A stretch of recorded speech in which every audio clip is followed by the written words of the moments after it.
तुम्हारा शरीर और भी ज्यादा ऊर्जावान बन सकता है अगर तुम अपनी उम्र को रोक पाओ। अपनी उम्र को कैसे रोकना है, ये आज की बौद्ध कहानी में बताया गया है। तो चलिए दर्शकों, कहानी की शुरुआत करते हैं।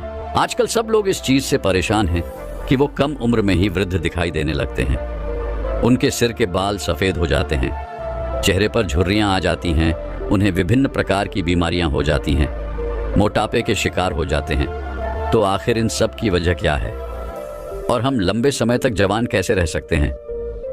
आज इस कहानी में आपको 100 साल तक जवान रहने का रहस्य पता चलेगा। आप 80 वर्ष की उम्र में भी 30 वर्ष के नजर आएंगे। बस आपसे मेरा निवेदन है कि इस कहानी में अंत तक जरूर बने रहना।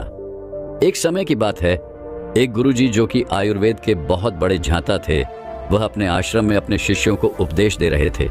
तभी उनके पास एक नौजवान युवक आया। उसकी उम्र लगभग 19-20 साल थी, लेकिन कोई उसे देखकर यह नहीं कह सकता था कि इसकी उम्र 19-20 साल है, कि वो दिखने में लगभग 40-45 साल का लगता था। वो गुरु के पास आता है, उनसे बोलता है कि गुरुदेव, आपके बारे में बहुत सुना है। आपके पास ऐसा मंत्र है, इससे कोई भी व्यक्ति वापस युवा हो सकता है। मेरी उम्र अभी 20 साल है, लेकिन मेरे बाल सफेद हो गए हैं, चेहरे पर झुर्रियां आ गई हैं, मेरी त्वचा रुकी रुकी नजर आती है, किसी भी काम में मेरा मन नहीं लगता, मैं थका थका सा महसूस करता हूँ, मुझे आलस आता है। हे गुरुवर, आप मेरी मदद कीजिए, अन्यथा मैं जल्दी ही इस दुनिया से विदा हो जाऊंगा। उस युवक की पूरी बात ध्यान से सुनने के बाद गुरु ने उससे कहा, मेरे पास ऐसा कोई मंत्र नहीं है, लेकिन हाँ, मेरे पास ऐसे नियम है जिन्हें अगर तुमने अपने जीवन में अपना लिया तो तुम लंबे समय तक जवान बने रहोगे ना। तो तुम्हें थकान होगी, ना तुम्हें आलस आएगा, न तुम्हारी त्वचा की जो चमक है वो गायब होगी। तुम्हारे शरीर में ऊर्जा का संचार होगा, तुम्हारा शरीर भी मजबूत होगा, तुम्हारे दिमाग की क्षमता बढ़ जाएगी और तुम 80 साल की उम्र में भी 30 साल के नजर आओगे। गुरु की बातें सुनकर वह युवक बोला, मैं हर नियम का पालन करने को तैयार हूं, आप मुझे बस वह नियम बताइए। तब गुरु ने उससे कहा कि बेटा, मैं स्वयं भी इन नियमों का पालन करता हूं, तभी तो आज मुझे 120 साल हो गए, लेकिन आज तक मुझे कभी भी किसी भी प्रकार की कोई बीमारी नहीं हुई और आज भी मैं हर कार्य को आसानी से कर पाता हूं। मुझे कभी थकावट नहीं होती है, कोई आलस नहीं आता है, मैं हमेशा ऊर्जा से भरा रहता हूं। अब जो नियम मैं तुम्हें बताऊंगा उन्हें तुम ध्यान से सुनो और उनका पालन अपने जीवन में करो। 1 महीने के अंदर अंदर तुम युवा और ऊर्जा से भरपूर हो जाओगे। फिर गुरु ने उस युवक को पहला नियम बताया और कहा कि बेटा, सबसे पहला काम तुम्हें यह करना है कि तुम्हें सुबह जल्दी ब्रह्मा मुहूर्त में उठना है, यानी कि तुम्हें 4 से 5 बजे के लगभग उठ जाना है। तुमसे 4 बजे नहीं उठा जाता तो तुम 5 बजे उठ जाओ। ब्रह्म मुहूर्त में उठने से तुम्हें दिव्य शक्तियां प्रदान होगी। उस समय जो भी तुम उन शक्तियों से मांगोगे वो तुम्हें अपने जीवन में जरूर मिलेगा। उस समय उठने से तुम्हारी बुद्धि तीव्र होगी। तुमने देखा होगा कि जितने भी महात्मा थे, जितने भी संत थे, जितने भी आर्षि मुनि हुए, वह सुबह जल्दी उठ जाते थे, तभी तो वह जो भी चाहते थे वह सब कर पाते थे। ब्रह्म मुहूर्त में एकदम शुद्ध हवा होती है, जो कि हमारे शरीर के लिए बहुत ही अच्छी होती है। जब वो हवा हमारे भीतर आती है तो हमारे हर एक अंग स्वस्थ कर देती है। दूसरा नियम जो तुम्हें ध्यान में रखना है वह यह है कि ब्रह्म मुहूर्त में उठने के बाद तुम्हें योग व प्राणायाम करना है। योग और प्राणायाम तुम्हारे शरीर को मजबूत और तुम्हें स्वस्थ रखते हैं। योगा करने से तुम्हारा शरीर की तरह मजबूत होता है और प्राणायाम करने से तुम्हारा मन मजबूत होता है और मन प्रसन्न रहता है, और जिसका मन प्रसन्न रहता है उसका तन प्रसन्न रहता है और वह लंबे समय तक जवान बना रहता है। आपको लगभग 40 मिनट तक योगा करना है और लगभग 20 मिनट तक प्राणायाम करना है, यानी कि ध्यान करना है। ध्यान आपको सभी प्रकार की चिंता, तनाव से मुक्त रखता है। जो व्यक्ति चिंता और तनाव से मुक्त हो गया तो समझो उसके जीवन में खुशियां ही खुशियां हैं। चिंता और तनाव व्यक्ति को कम उम्र में ही बूढ़ा कर देती है, इसीलिए सबसे पहले इससे दूर रहो। इसके बाद गुरु तीसरा नियम बताते हुए कहते हैं, योग और प्राणायाम करने के आधा घंटा बाद सूर्य देवता की धूप लो। ऐसा करने से आपके शरीर में एक भी शक्ति की कमी नहीं होगी। 80 साल की उम्र छूने के बाद भी तुम्हें कोई रोग छू नहीं पाएगा। ये जो सूर्य की धूप है यह हमारे लिए बहुत ज़रूरी है। अगर 3 दिन तक सूर्य निकले ही ना तो धरती मरना शुरू हो जाएगी। पेड़ पौधे, पशु पक्षी, जीव जंतु, हर एक चीज सूर्य की ताकत को पाते हैं। हम जो ऑक्सीजन ले रहे हैं वह भी सूर्य की वजह से ही ले रहे हैं। हम जो भोजन करते हैं वो भी सूर्य की वजह से ही कर पाते हैं। हमारी हड्डियों में जो जान है वो भी सूर्य की वजह से है। हमारा दिमाग जो बहुत तेजी से काम करता है वो भी सूर्य की वजह से ही करता है। इसीलिए बड़े बड़े संत महात्मा सुबह उठकर सूर्य नमस्कार करते हैं, पूजा करते हैं। पूरी धरती इसी से वरदान पा रही है। जैसे आप अपने मोबाइल को चार्ज करते हैं, सूर्य आपको चार्ज करता है, यहाँ से आपके शरीर में शक्ति आती है। लेकिन आजकल लोग धूप में जाना पसंद नहीं करते हैं। उनका कहना है कि हमारी त्वचा खराब हो जाएगी, हमारी त्वचा का रंग काला पड़ जाएगा। लेकिन सूर्य की वजह से ही हम सब हैं और हमारी खूबसूरती का जो राज है वह सूर्य ही है। सूर्य की वजह से यह दिमाग चलता है और आप इसी दिमाग से सोचते हैं। सूर्य की धूप हमारे लिए नुकसानदायक है, लेकिन परमात्मा ने पहले से ही उसके ऊपर फिल्टर लगा के भेजा है। जिस तरह की रोशनी की जरूरत आपको है उसी तरह की किरणें आपको सूर्य से मिलती हैं। हमारे पूर्वज सूर्य स्नान को महत्व देते थे, इसीलिए रोजाना आधे घंटे सूर्य की धूप लेना शुरू कर दो। आपको बीमारियां कभी नहीं होगी और आप लंबे समय तक युवा बने रहेंगे। इसके बाद गुरु चौथा नियम बताते हुए कहते हैं, अच्छा और सात्विक भोजन करो और इच्छा से थोड़ा कम खाओ। हमें भोजन में ज्यादा से ज्यादा फल और सब्जियों का उपयोग करना चाहिए और कम मसालेदार चीजों का प्रयोग करना चाहिए, क्योंकि फल और सब्जियों को पचाने में मात्र 5 से 6 घंटे लगते हैं। वहीं अनाज को पचाने में 10 से 15 घंटे लग जाते हैं। लेकिन आजकल लोग जो हैं वो सात्विक भोजन खाना भूल गए हैं। उनको सात्विक खाना घास-फूस लगता है। वो जब देखो पिज्जा, बर्गर खाते रहते हैं, चाउमीन, ऐसी चीजें खाते रहते हैं जो हमें नुकसान पहुंचाती है। उनको ठूस ठूस के खाते रहते हैं। जो चीज वाकई में घास फूस है उनको तो वह खा रहे हैं, और जो चीजें हमारे स्वास्थ्य के लिए लाभदायक हैं उनको वो छोड़ रहे हैं। आपको पता है पिज्जा, बर्गर, इनको पचाने में कितना समय लगता है? इनको पचाने में लगभग 8 से 10 घंटे का समय लगता है, और तो और कई बार हम लगातार इनको खाते ही रहते हैं, तो ये हमारे पेट में पच ही नहीं पाते हैं और फिर ये वहीं पर पड़े पड़े सड़ने लगते हैं। और जब ये सड़ने लगते हैं तो वहाँ पर बहुत सारे बैक्टीरिया उत्पन्न कर देते हैं और फिर वो बैक्टीरिया हमारे पूरे शरीर में जाते हैं। जहर थोड़ा सा ही हो, लेकिन थोड़ा सा जहर आपको मृत्यु की सैया पर ले जा सकता है। जब हम 10 लीटर दूध में कुछ बूंद दही की डाल देते हैं तो वह पूरा का पूरा दूध दही में परिवर्तन हो जाता है। जो दही में बैक्टीरिया थे वो पूरे 10 लीटर दूध में मिल जाते हैं और 10 लीटर दूध को दही में परिवर्तन कर देते हैं। वैसे ही थोड़ा सा खराब भोजन हमारे शरीर में फैल जाता है, जिससे आपको विभिन्न प्रकार की बीमारियां होती हैं और आप उम्र से पहले ही बूढ़े नजर आने लगते हैं। ज्यादा मसाला आधार खाना खाने से किसी भी प्रकार की कोई ऊर्जा नहीं मिलती है, बल्कि यह खाना हमारी ऊर्जा को व्यर्थ कर देता है। क्योंकि जब हम ऐसा खाना खाते हैं तो इस खाने को पचाने में हमारी पूरी ऊर्जा व्यर्थ हो जाती है और हमें आलस आने लगता है, शरीर थका थका सा लगने लगता है। इसीलिए जितना हो सके सात्विक भोजन करो, क्योंकि ऐसे भोजन में ऊर्जा होती है। इसे पचाने में आपके शरीर की ऊर्जा भी ज्यादा व्यर्थ नहीं होती है, जिस वजह से आप ऊर्जा से भरपूर रहते हैं। और आपको एक बात और ध्यान में रखनी है, आपको भोजन करने का समय निर्धारित करना है। अगर आप शाम को 8 बजे भोजन खाते हैं तो अगली सुबह आपको 10 बजे ही भोजन करना है। ऐसा नहीं कि आप थोड़ी थोड़ी देर बाद कुछ खाते पीते हैं। जब हम थोड़ी थोड़ी देर में कुछ खाते पीते रहते हैं तो हमारा पहले वाला भोजन तो पचता नहीं है और हम ऊपर से दूसरा डाल लेते हैं, जिससे फिर वह हमारे पेट में सड़ता रहता है, हमें किसी भी प्रकार का लाभ नहीं पहुंचाता है। और इस बारे में तो मैंने पहले ही बता दिया कि जो भोजन सड़ता है उसका क्या होता है। इसीलिए भोजन करने के समय में अंतराल रखें, इससे आपका भोजन अच्छे से पच जाएगा और पेट में सड़ेगा भी नहीं। आपको भोजन उतना ही करना है जितने की आपको आवश्यकता हो। ऐसा नहीं कि आपका कोई मनपसंद भोजन है तो आप उसे ठूस ठूस कर खा लें। याद रखना बेटा, जितना कम खाओगे उतना लंबा खाओगे, यानी उतना लंबे समय तक खा पाओगे। सड़ा गला भोजन करोगे, यानी कि पिज्जा, बर्गर खाओगे, मसालेदार चीजें खाओगे तो जल्दी बूढ़े हो जाओगे और मर जाओगे। लेकिन फल सब्जियां और सात्विक भोजन करोगे तो लंबे समय तक जीवित रहोगे और जवान रहोगे।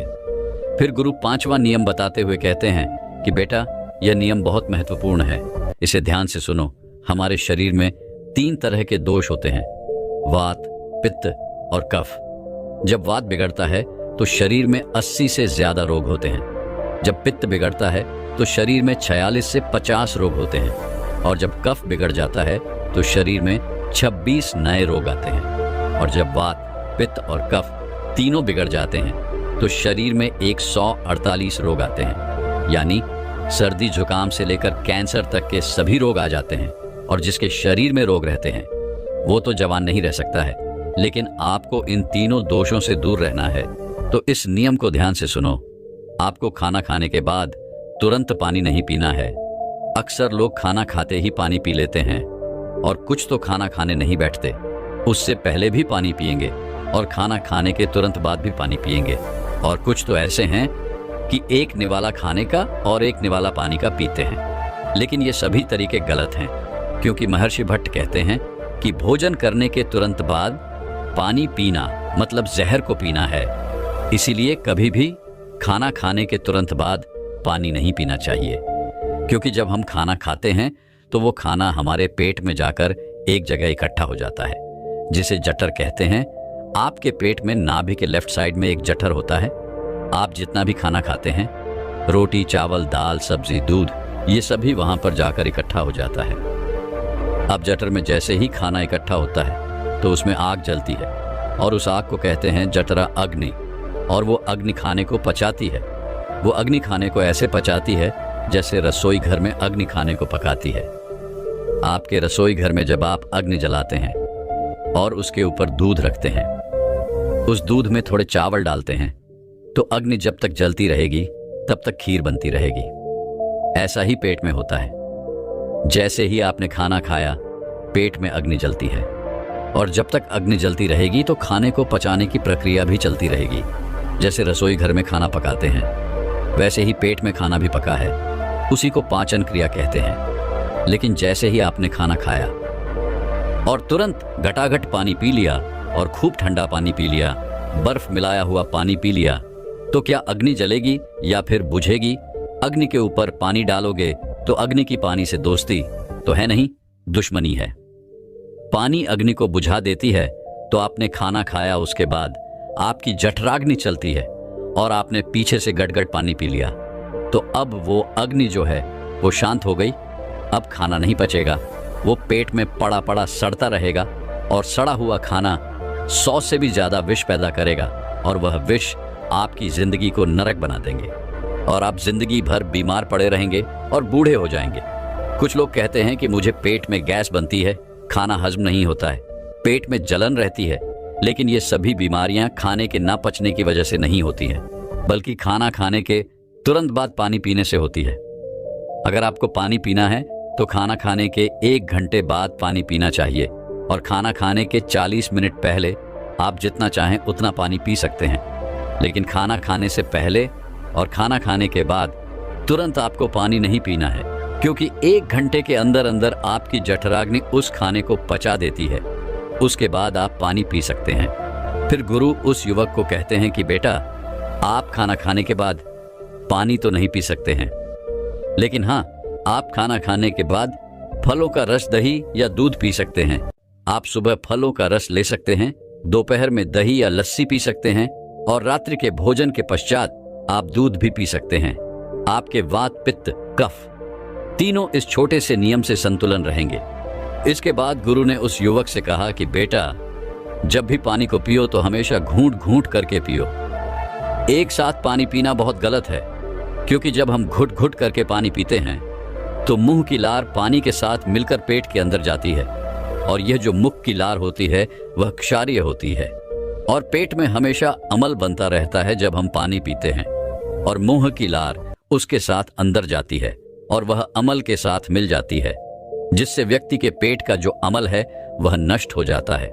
उसे एसिडिटी नहीं होती है, पेट में जलन नहीं होती है, उसे गैस भी नहीं बनती है और साथ ही साथ रक्त में अम्लता नहीं होती है।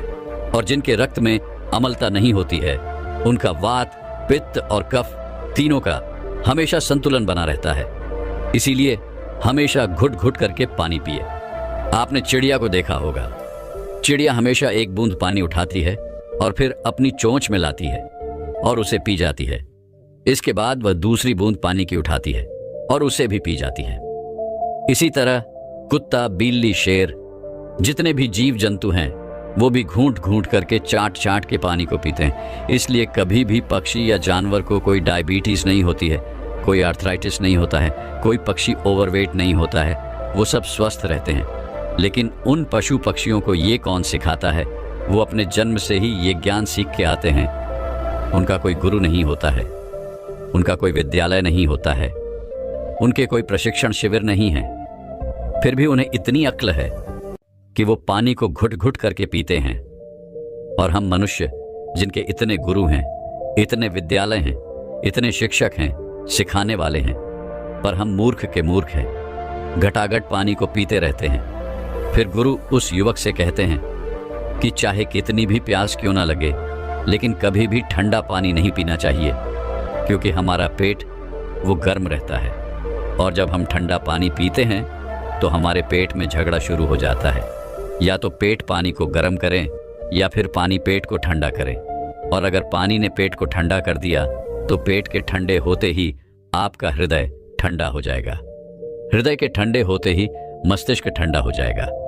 मस्तिष्क के ठंडे होते ही आदमी ठंडा, और आदमी के ठंडे होते ही राम नाम सत्य हो जाता है। अगर आपको ठंडा पानी पीना है तो आप मिट्टी के घड़े का ठंडा पानी पी सकते हैं। इसके बाद गुरु उस युवक को छठा नियम बताते हुए कहते हैं कि जीवन में हर तरीके के नशे से दूर रहो, चाहे फिर वह बीड़ी हो, सिगरेट हो, तंबाकू, शराब। ये सब चीजें आपके शरीर में जहर का काम करती है।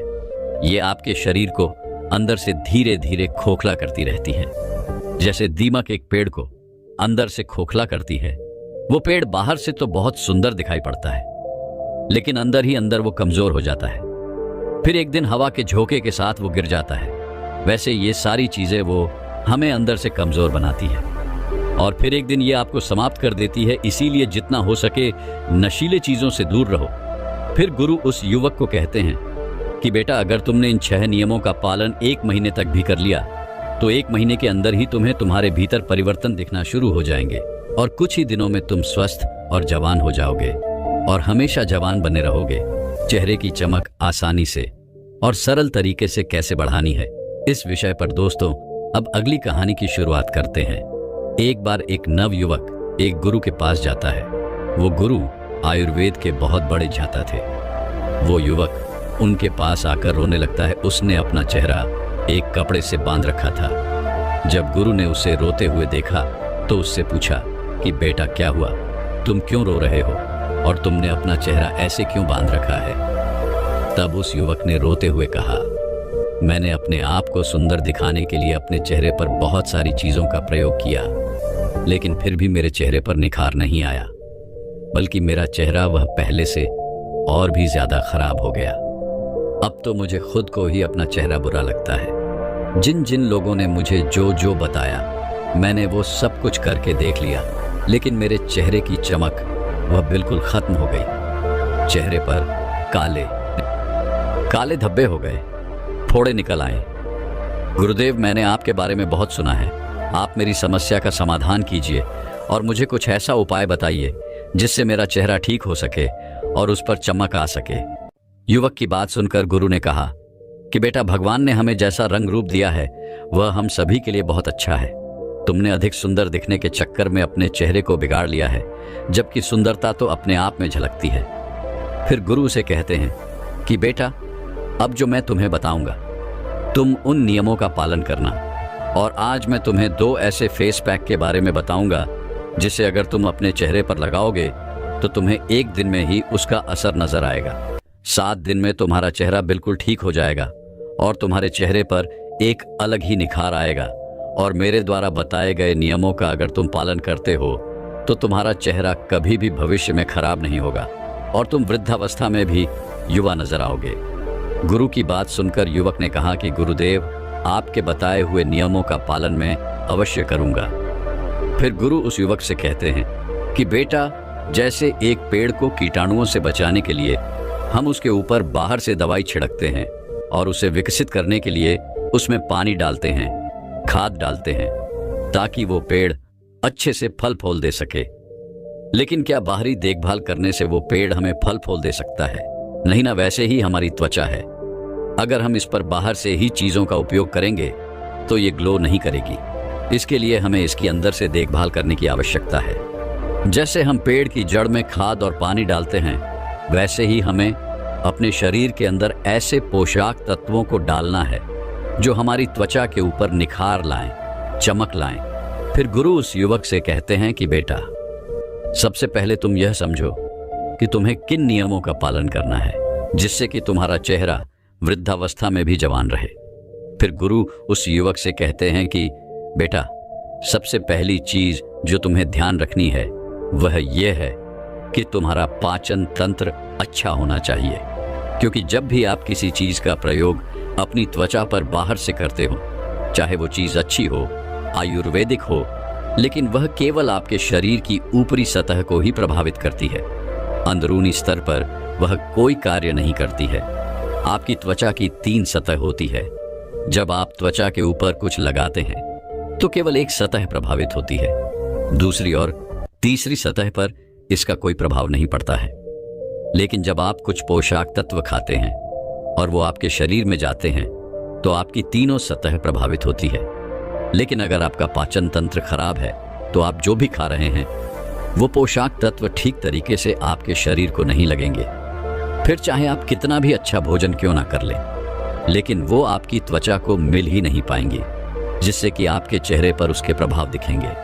पाचन तंत्र की खराबी होने पर चेहरे पर फोड़े निकल आते हैं। इसीलिए सबसे पहले आपको यह ध्यान में रखना है कि आपका पाचन तंत्र ठीक रहे। फिर गुरु उस युवक से कहते हैं कि बेटा, दूसरी बात जो तुम्हें ध्यान में रखनी है वो ये है कि तुम्हारा शरीर अंदर से साफ रहना चाहिए, क्योंकि जब हमारे शरीर में विष बढ़ जाता है तो किसी न किसी माध्यम से वह बाहर निकलने का प्रयास तो करता है। फिर चाहे बहुत सारे की मुहासे आपके चेहरे पर हो या फिर आपकी स्किन पर खुजली हो, अलग अलग प्रकार की स्किन की समस्या आपको हो सकती है। यहाँ तक कि त्वचा बेजान होना भी शुरू हो जाती है, झुर्रियां पड़ना शुरू हो जाती है। अगर शरीर में विष है तो उसका सीधा प्रभाव आपकी त्वचा पर दिखाई पड़ता है। तो इसीलिए जरूरी है कि आप अधिक जल पिएंगे, क्योंकि जब आप अधिक जल पिएंगे तो आप हाइड्रेटेड रहेंगे।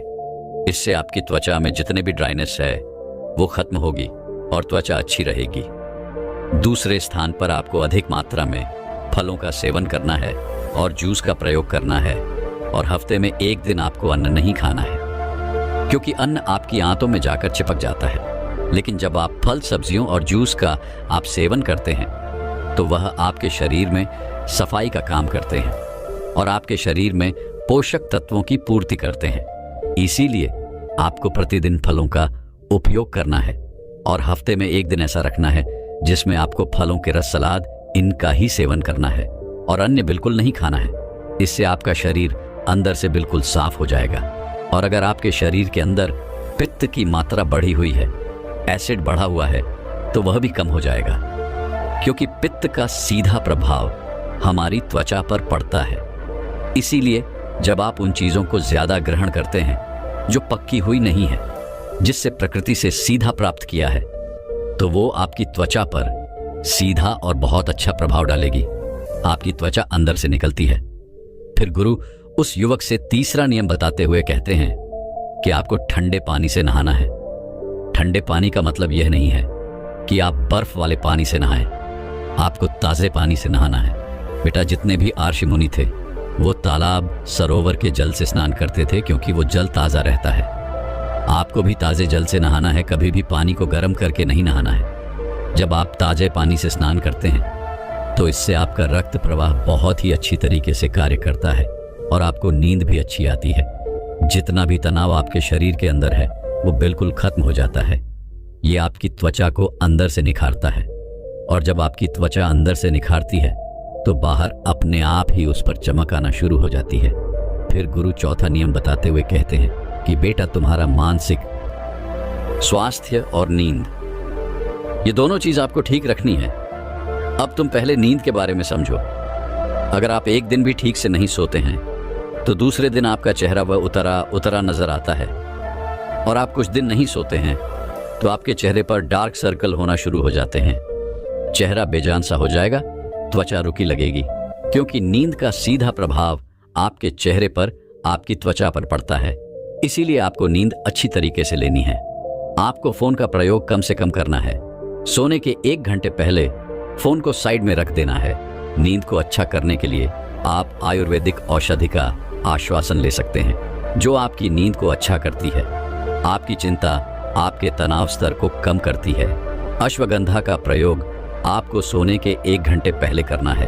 आपको 1 चम्मच की मात्रा में इसका प्रयोग करना है। फिर गुरु उस युवक को 5वां नियम बताते हुए कहते हैं कि बेटा, यह नियम बहुत जरूरी है। आप चाहे कितना भी व्यायाम कर लो, आप चाहे कितना भी अच्छा भोजन क्यों ना कर लो, आप कुछ भी कर लो, लेकिन अगर आपने ब्रह्मचर्य का पालन नहीं किया तो आपको अनेक समस्या होगी। आपका शरीर दुर्लभ हो जाएगा, आपकी ऊर्जा नष्ट हो जाएगी, चेहरे की चमक चली जाएगी, मानसिक स्थिति खराब हो जाएगी और आपका आचरण गलत हो जाएगा। जीवन में अनेक समस्याएं आ जाएंगी। इसीलिए सभी लड़के हों या फिर लड़कियां हों, उन्हें ब्रह्मचर्य का पालन करना चाहिए, क्योंकि जो व्यक्ति ज्यादा वासना में लिप्त रहता है उनको पता ही नहीं रहता कि वो अपने साथ गलत भी कर रहा है। फिर गुरु उस युवक को 6वां नियम बताते हुए कहते हैं कि बेटा, आपको खाली पेट सुबह चाय का प्रयोग करना बंद करना है। यह त्वचा के लिए आपकी बहुत अधिक हानिकारक हो सकता है। कैसे हो सकता है? देखें, आप खाली पेट चाय पीते हैं तो जो आपके पेट के अंदर की लाइनिंग होती है ये उसको प्रभावित करती है और वहाँ के सेल्स को ये खराब करना शुरू कर देती है, जिससे कि गैस्ट्रिक जूसिन का सिक्रीशन ठीक तरीके से नहीं हो पाता है और उससे आपके पाचन तंत्र पर भी नकारात्मक प्रभाव पड़ते हैं। आपका पाचन अच्छा नहीं होता है, भोजन करने का मन नहीं करता है। विशेष रूप से यह आपके शरीर में पित्त को बढ़ाता है। वात, पित्त, कफ, यह 3 दोष होते हैं। इनमें से आपके त्वचा को और बालों को सबसे अधिक पित्त प्रभावित करता है। जब आपके शरीर में एसिडिक इफेक्ट बढ़ना शुरू हो जाता है, एल्कलाइन इफेक्ट कम होना शुरू हो जाता है, तब उस स्थिति में आप अपनी त्वचा को ठीक नहीं रख सकते हैं। तो आपको करना क्या है कि सुबह खाली पेट चाय का प्रयोग करना बिल्कुल बंद करना है। इसके बजाय आपको सुबह उठना है, 2 ग्लास आपको गुनगुना पानी लेना है, बैठ करके या फिर मलासन में बैठ करके। इस पानी को आपको धीरे धीरे से पीना है।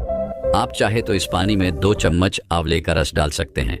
आंवले में विटामिन सी पर्याप्त मात्रा में पाया जाता है और एंटी एजिंग के लिए विटामिन सी बहुत ही उपयोगी रहता है। तो इस चीज का आप प्रयोग करते हैं तो आपका जो मल है वह भी ठीक तरीके से बाहर आएगा।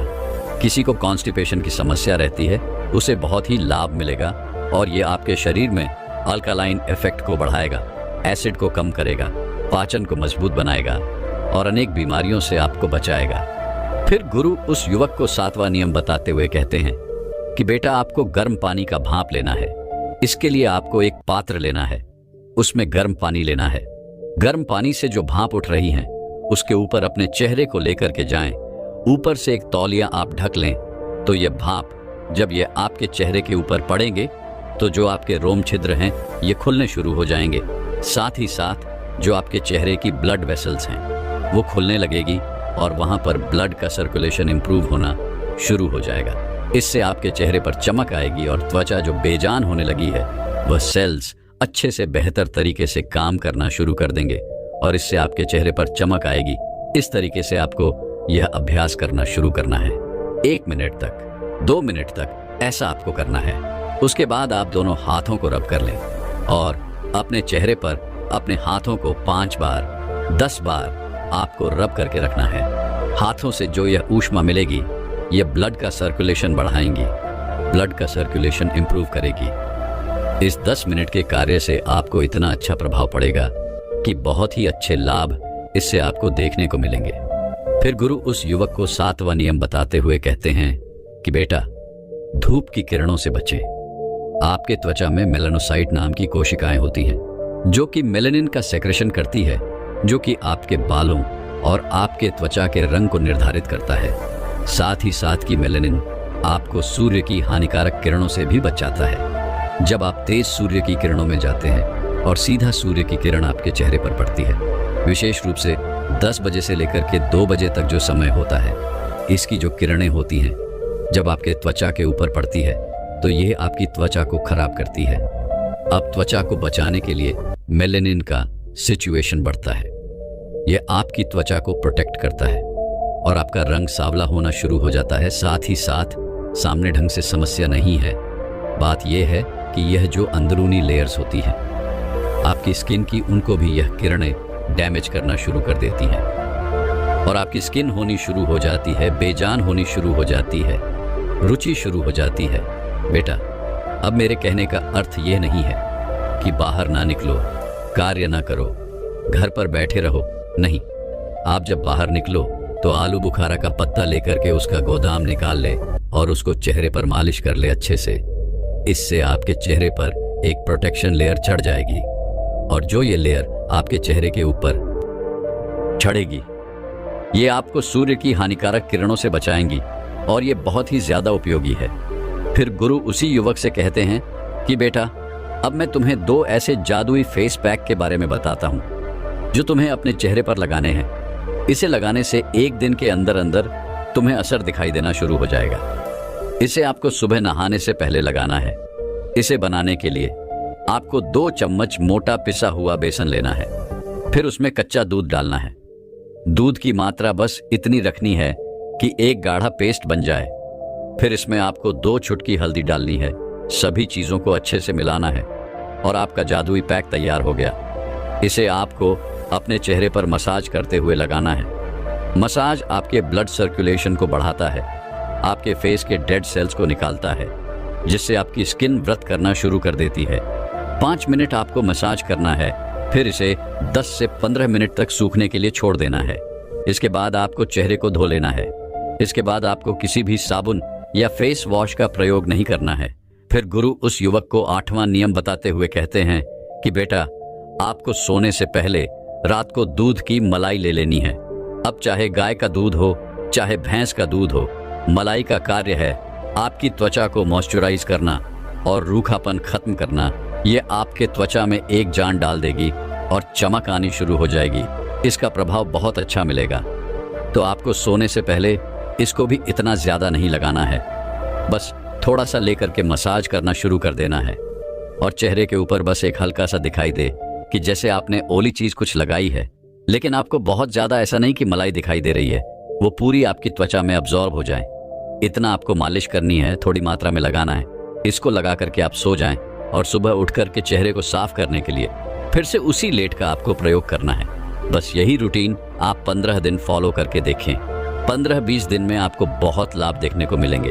अब दूसरे फेस पैक को बनाने के लिए तुम्हें जिन चीजों की आवश्यकता है उसमें पहली चीज है शहद। शहद में बहुत सारे एंटीऑक्सीडेंट्स होते हैं जो कि त्वचा को खूबसूरत और जवान बनाए रखते हैं और साथ ही साथ ये आपके रंग को भी साफ करता है और स्किन में मॉइस्चर भी पैदा करता है। दूसरी चीज है नींबू। नींबू में विटामिन सी होता है जो कि एक ऐसा तत्व है जो स्किन की ब्राइटनेस को कम करता है, आपके रंग को निखारता है। 1-टर्मिन सी स्किन की पिगमेंटेशन को कम करता है और त्वचा के अंदर इवन टोन को प्रमोट करता है। जब आप अपनी ये त्वचा पर नींबू लगाते हैं तो आपका चेहरा चमक उठता है, चेहरे पर एक अलग ही प्रकार का निखार आता है। तीसरी चीज है पपीता। पपीता भी स्किन के लिए बेहद फायदेमंद है। इसमें पपाई नाम का एक एंजाइम होता है जो कि प्राकृतिक तरीके से काम करता है, यानी यह आपकी त्वचा के अंदर जितनी भी डेड सेल्स होती है उनको खत्म करता है और त्वचा को निखारता है, जिससे त्वचा जवान नजर आती है। चौथी चीज है मुल्तानी मिट्टी। मुल्तानी मिट्टी एक प्राकृतिक पदार्थ है जो कि आपकी त्वचा से गंदगी को, एक्स्ट्रा तेल को खींचकर बाहर निकाल देती है, जिससे त्वचा साफ होती है और त्वचा चमकदार दिखाई देती है और दावे तुलसी होने की शिकायत खत्म हो जाती है। फिर गुरु उस युवक से कहते हैं कि बेटा, अब तुम ये समझो कि इस फेस पैक को तुम्हें तैयार कैसे करना है। इसके बारे में तुम समझो, तुम्हें एक पपीते का बड़ा सा टुकड़ा लेना है और उसका छिलका उतार कर उसको छोटा करके अच्छे से आटे की तरह मल लेना है, जिससे कि अच्छी तरीके से उसका पेस्ट बन जाएगा। इसके बाद आपको 1 चम्मच शहद डालनी है और फिर इसमें 1 चम्मच नींबू का रस डालना है। नींबू का रस आपकी त्वचा पर चमक लाएगा फिर इसमें 1 चम्मच मुल्तानी मिट्टी मिला देनी है, जिससे कि यह आपकी त्वचा की गंदगी को बाहर निकाल देगा। अब इन चारों चीज़ों को अच्छी तरीके से मिला लेना है, जिससे एक पेस्ट बनकर तैयार हो जाएगा। इस पेस्ट को लगाने से पहले आप अपने चेहरे को अच्छी तरीके से साफ कर लें। चेहरे को सूखने के बाद इस पेस्ट को अपनी उंगलियों के सहारे अपने चेहरे पर अच्छी तरीके से लगाएं और इसके बाद 20 से 30 मिनट तक इसे लगा रहने दें। जब यह सूख जाए फिर इसे गुनगुने पानी से धो लें। इसे लगाने के बाद आपकी त्वचा पर एक अलग ही प्रकार का निखार आएगा और आपका चेहरा चमक उठेगा, जो न ही किसी बीज से चमकता है और ना ही फेशियल से चमकता है, ना ही किसी स्क्रीन से चमकता है। फिर गुरु उस युवक से कहते हैं कि बेटा, हमारी त्वचा बहुत ही कोमल होती है, इसीलिए इस पर किसी भी तरह का केमिकल प्रोडक्ट इस्तेमाल नहीं करना चाहिए, क्योंकि इससे कभी कभार गंभीर बीमारियां हो सकती हैं। बहुत से लोगों को स्किन कैंसर हो जाता है। इसीलिए प्रकृति से प्राप्त चीज़ों का ही इस्तेमाल करें, क्योंकि ये आपकी त्वचा को किसी भी तरह का कोई नुकसान नहीं पहुंचाती है और आपके लिए बिल्कुल सही रहती है। तो बस इतना सा आपको करना है। वह नियम जो हमने बताए वह आप अवश्य प्रयोग करें और फिर आप 20 दिन के बाद आकर के साझा भी करें अपना अनुभव कि क्या आपको आपकी त्वचा के ऊपर प्रभाव देखने को मिले हैं। जिन भी व्यक्तियों ने इस तरीके से इन नियमों का पालन किया और इस प्रयोग को किया है, बहुत अच्छे लाभ मिले हैं और अनेक वजह से संबंधित समस्याएं भी समाप्त हो गई हैं। तो यह सरल, प्राकृतिक और उपयोगी प्रयोग हैं। इसको आप यह नहीं कि 15-20 दिन ही इसको आप निरंतर चाहे साल भर तक प्रयोग करें। लाभ ही है, हानि कुछ नहीं है। ऐसे ही चीज़ों का हमें प्रयोग करना है और अपने स्वास्थ्य को हर तरीके से हमें बेहतर बनाना है। यही हमारा उद्देश्य है। दोस्तों,